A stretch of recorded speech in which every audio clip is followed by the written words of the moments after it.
You are looking at Julian's pronunciation guide, where we look at how to pronounce better some of the most mispronounced words in the world, like this other curious word. But how do you say what you're looking for today? Let's learn how to pronounce these two words once and for all correctly. They have a somewhat similar spelling, but as the exact same pronunciation and of course different meanings.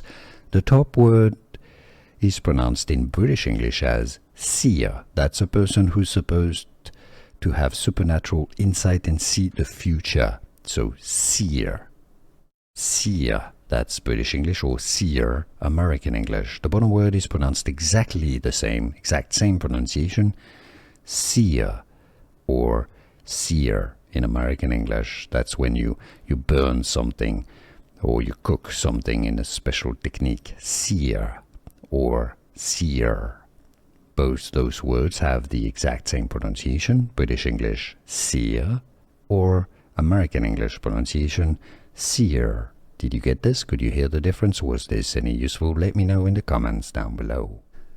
Here are more videos on how to pronounce more confusing words and names too many mispronounced. Like this video if you found it useful. I appreciate your support. I'll see you soon and thanks for watching.